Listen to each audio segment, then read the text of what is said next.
अस्सलाम वालेकुम, आदाब, सत श्री अकाल। मेरा नाम फवाद खान, सोशल एक्टिविस्ट, रैयरवा ग्रुप प्रेसिडेंट, रामपुर से। अभी मेरी कल मुलाकात हुई थी महमूद प्राचा साहब से। सुप्रीम कोर्ट के वकील हैं और रामपुर से इस वक्त आज़ाद उम्मीदवार।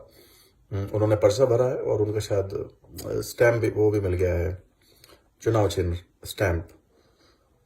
अच्छी बात है, कॉन्ग्रेचुलेशन। और मेरी जब मुलाकात हुई उनसे तो बहुत सारी चीज़ों पे मुझे बात करना थी जो कि नहीं हो पाई, बिकॉज वहाँ पर जब मैंने कुछ लोगों को देखा और जो माहौल वहाँ देखा तो मैंने फिर ज़्यादा बात करना ज़रूरी नहीं समझा, क्योंकि मैं पहले माहौल को ऑब्जर्व करता हूँ, वहाँ की पॉजिटिव और नेगेटिव वाइब्स को ऑब्जर्व करता हूँ, उसके बाद अपनी बात पूरी तरह से रखता हूँ। लेकिन मैंने जब देखा तो मैं उनको कुछ चीज़ें बोल के आया था, और वो ये थी कि भाई आप चुनाव की आपकी तैयारी क्या है, क्योंकि आप चुनाव से 15 दिन पहले आप यहाँ आते हैं, जिस दिन नॉमिनेशन की डेट होती है उस दिन आके आप पर्चा भरते हैं, और बीच में ये खबर होती है कि आप विड्रॉ भी करते हैं। और कल उनसे वो गठबंधन प्रत्याशी समाजवादी के उनके जहाँ वो स्टे किए बॉम्बे होटल में, वहाँ आप उनसे मिलते भी हैं।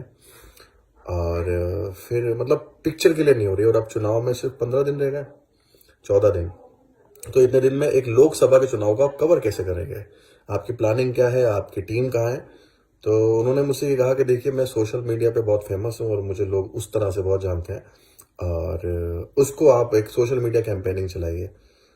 अब मैं उसके बाद क्या बोलता? उसके बाद जो वहाँ लोग मौजूद थे उसमें आधे लोग वो थे जो बीजेपी का चुनाव लड़ाते हैं, और उनके फोटोग्राफ्स और वीडियो मेरे पास है, एंड वो मेरे सामने बैठे थे, या कुछ लोग ऐसे इधर उधर बैठे थे। तो मैंने अब देखा कि मैं क्या बोलूँ, इनको क्या समझाऊँ। मैंने उनसे कहा, सर मैं आपको एक आध दिन में आपको बताता हूँ कि इसमें आपको मेरी तरफ से राय क्या है। जो मैंने कल से लेकर अब तक माहौल देखा, और वहाँ पे कुछ जो प्रशासनिक तौर पे जो दलाली करते हैं या फिर राजनीतिक दलाल जो है, उनकी वहाँ पे मौजूदगी देखी। जो दिन में होश में होते हैं रात को बेहोश हो जाते हैं। तो फिर मेरी समझ में आ गया, भैया कुछ खेल है। और मैं आपको देखो बताता हूँ साफ साफ, महमूद प्राचा साहब बहुत अच्छे इंसान हैं, बहुत ही टैलेंटेड और बहुत अच्छे हैं। उनसे कोई मेरी नाराज़गी नहीं है, बिकॉज उनके तो इल्म से मैं चाहता हूँ कि अल्लाह ताला और लोगों को भी रोशन करे, और उनके इल्म से लोगों को फ़ायदा हो, और वो पहुँचाते हैं। लेकिन इलेक्शन की जो उन्होंने चीज़ चुनी है उसकी उन्होंने जल्दबाजी कर ली आपने।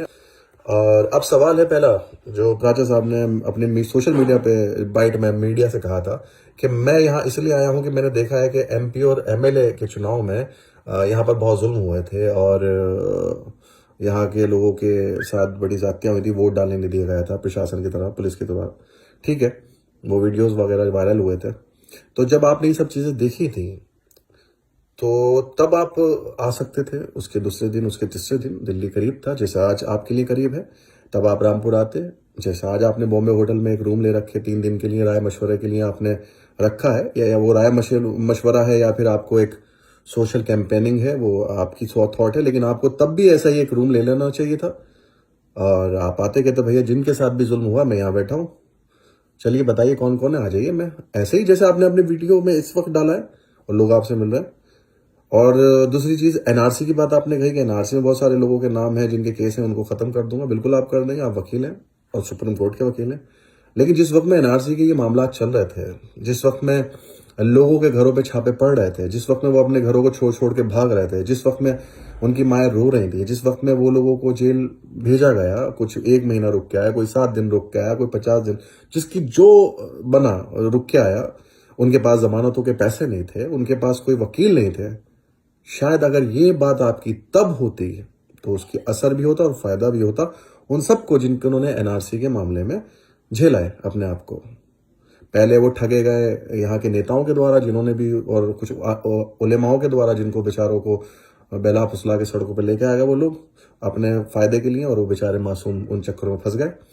और अब ये बात मुझे ठगी से महसूस हो रही है कि आप इतने साल बाद आके कह रहे हैं कि जिनके मुकदमे रह गए वो ख़त्म करा दूंगा मैं। लेकिन जो उन्होंने तकलीफ़ें झेली हैं वो कैसे ख़त्म होंगी? जो उनके बाहर जाने के रास्ते बंद हो गए वो अब धीरे धीरे खुलने लगे हैं। सवाल ये था कि यही चीज़ बॉम्बे होटल होता, यही 3 दिन का होटल होता, आप तब भी ऐसे ही आ जाते। एनआरसी जब सुख में लगी थी उन लड़कों पे, उन औरतों पे, और वो औरतें जामा मस्जिद पर 3 दिन बैठी रहीं, तब आप आ जाते। यकीन मानिए सारा शहर का आदमी आपको ना सिर्फ दुआएं देता, ना सिर्फ आपको कि अपनी अपनी तकलीफ बताता, बल्कि आप एक मसीहा बन के उभरते। शायद अगर तब आते आप। आज मैं इस बात पे सवाल उठा रहा हूं, इस बात पे आपकी नीयत अच्छी है, लेकिन इस बात नीयत पे यूं सवाल उठा रहा हूं कि आज आप चुनाव के एक एज ए कैंडिडेट बनने के बाद आप कह रहे हैं कि मैं इन सब चीजों में आया हूं और ये चीजें देखने के लिए आया हूं। तो ये तो सामने से दिख रहा है कि मुझे आप वोट दो और मैं फिर आपको ये चीजें करूंगा आपके साथ कि एनआरसी में आपको किसी का केस है तो वो खत्म करा दूंगा, या फिर पुलिस ज्यादती नहीं करेगी, ये देखिए मेन चुनाव है, ये बाई इलेक्शन नहीं है। बाई इलेक्शन में हमेशा से ये चलता है हर सरकार में कि बाई इलेक्शन में कोई ना कोई कम ज्यादती करता है, कोई ज्यादा ज्यादती करता है। ये इलेक्शन उस बाई इलेक्शन में होता ही है। मेन इलेक्शन में ऐसा होना पॉसिबल मुश्किल होता है थोड़ा। और दूसरी चीज ये है कि ये सब चीजें मेरी समझ में नहीं आई, क्योंकि एनआरसी के मामले में आपको तभी आना चाहिए था। मुझे आपकी चुनावी वादे जैसी बात लगी, ये आपने मुझे अभी तक क्लियर नहीं करी। और तीसरी चीज यह है कि जब आप की स्पीच में है कि आप बीजेपी और मोदी जी और गठबंधन के खिलाफ हैं, मतलब बीजेपी के खिलाफ है, एनडीए के, तो ये जो गठबंधन बना है राहुल गांधी जी और तमाम आम आदमी पार्टी, कांग्रेस पार्टी और समाजवादी पार्टी, ये सब पार्टियों का जो गठबंधन बना है, ये भी बीजेपी को हराने के लिए बना है। और इनके प्रत्याशी शायद वो मौलाना साहब हैं जो मस्जिद में दिल्ली में आपने बताया भी कि पार्लियामेंट में है, तो उनको प्रत्याशी डिक्लेयर किया गया है। या तो आप उस गठबंधन के कैंडिडेट बन के आते तो वेरी गुड हो जाता, सोने पर सुहागा हो जाता। अब जबकि गठबंधन का प्रत्याशी ऑलरेडी क्लियर है, तो अब आप हराना किसको चाहते हैं? सवाल यह है, आपके यहां पे पार्टिसिपेट करने से इस वक्त में इन हालातों में फायदा किसको है? गठबंधन के प्रत्याशी को या बीजेपी के प्रत्याशी को? सवाल यह है कि अभी 15 दिन में आप कैसे अपना कैडर सेट कर लेंगे, कैसे आप अपने बूथ एजेंट सेट कर लेंगे, कैसे आप अपनी मतलब कैसे क्या कर लेंगे, मेरी समझ के बाहर है।